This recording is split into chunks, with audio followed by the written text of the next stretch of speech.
daanaka gis nañ ko waa ànd gësëm ñoom nee nañ dinañ déposer ay FGTS. voilà dinañ déposer ay préavis mu nekk daanaka syndicat yi gën a rëy suñ ko mënee waxee noonu si réew mi déjà ñoom signé wuñ pacte boobu mais également aussi commencé nañ li nga xamante ni moo di ay revendications ndax jàpp nga ne pacte boobu noonu dina am réussite.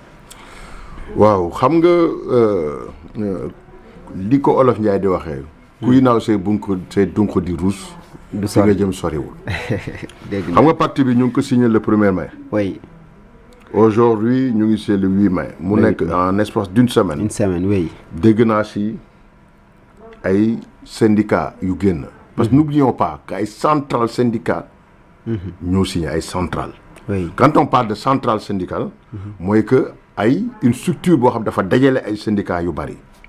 apparemment jàngat bi mu si mën a jàngat ce n'est pas compliqué. mooy que les responsables centrales. waxtaan nañu avec maintenant les syndicats yi nga xamante ne ñoom ñoo composé seen centrale. parce que dégg naa les mareyeurs.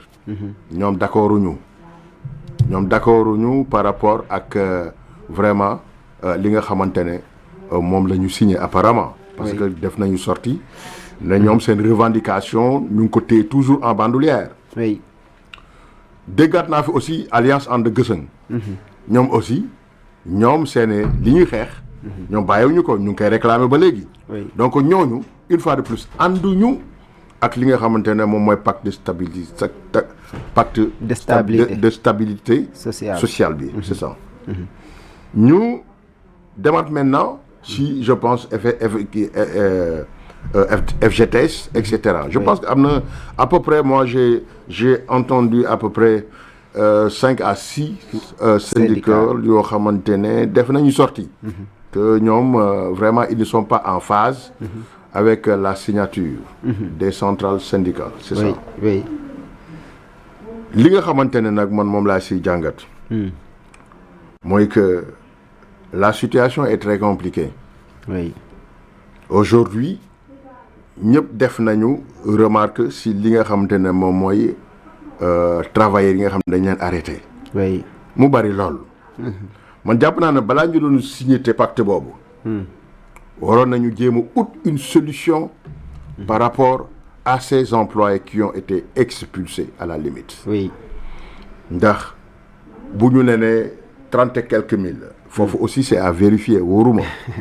xam nga comme Sénégal fi ñu toll chiffres yi moom. il y a trop de manipulation. oui. donc looy wax rek da nga koy wax avec benn da nga koy wax fi nga xam te ne fa la sa voilà fi la sa perception ak sa gis-gis toll. oui. wala fi la sa information toll. oui. donc on nous parle de 30 et quelques mille.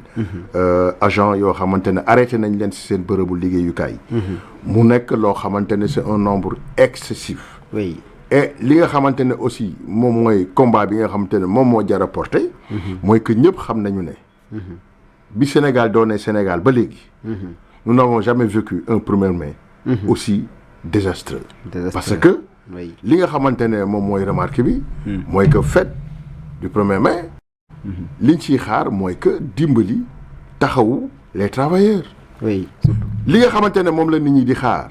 ci nguur gi. mooy que ñoom ñu ñëw vraiment absorber le taux de chômage. bu ñu ñëwee gis na le taux de chômage se multiplie par 10 à la limite. oui. mais que ça pose problème. ça pose problème. donc bu dee loolu situation boobu dafa am. nit ñi war ko porter comme un combat. pour réhabiliter.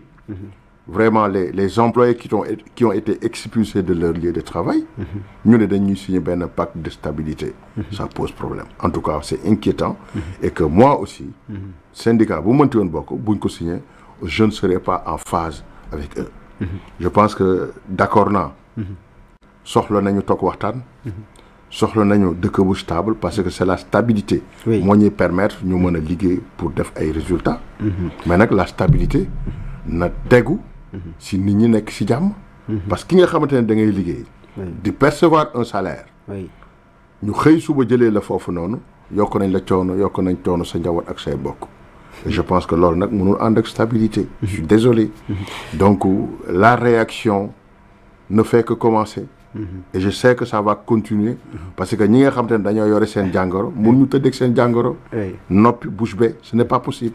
donc moi j'invite vraiment le gouvernement du PM Ousmane Sonko vraiment à créer le dialogue pour essayer de résoudre le problème de ces gens-là.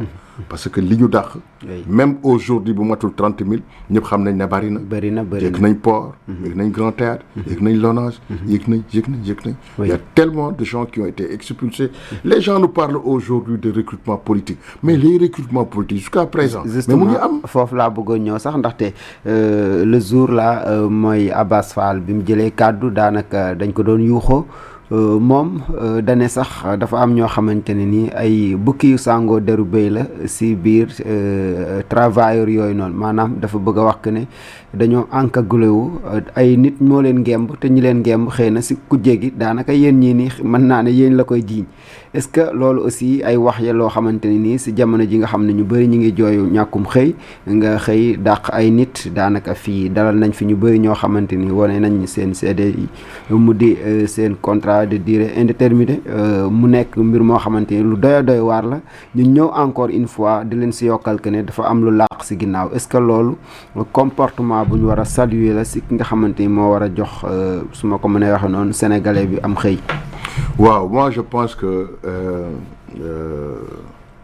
le ministre Abass Fall warul waxee noonu.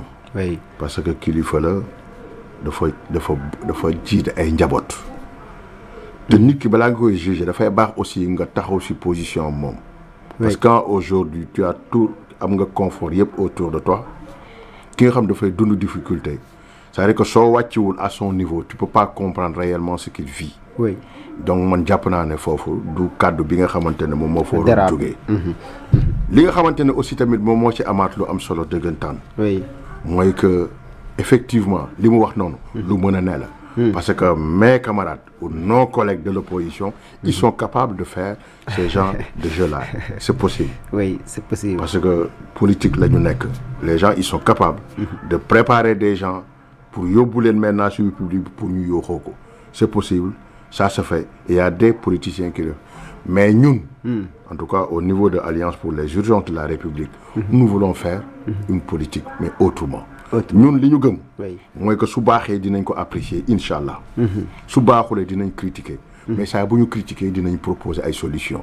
Nous ne serons jamais dans une opposition nihiliste où tout est mauvais ku ñu fee xaar doo ñu fa fekk incha allah nous serons à leur côté su baaxee dinañ apprécier nañ leen encourager su baaxulee dinañ leen critiquer dinañ joxe ay propositions.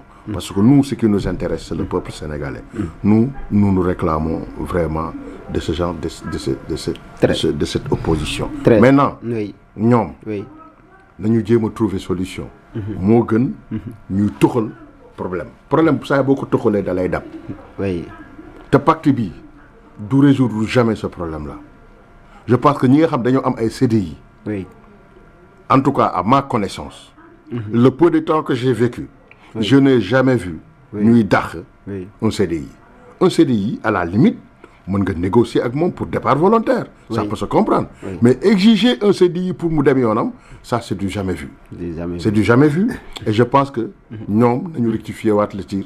Parce que filet de nous dit vraiment moderne, nous tech affaire ici. Parce que injustice, moi à la magistrature suprême. De grâce, vous nous tech quelle injustice. Très bien, merci beaucoup. En tout cas, doy na waar mi ngi noonu buñ ci wax daanaka duñ ci jóg mais politique bi nga wax sànq ci la ñuy xuus bu baax a baax.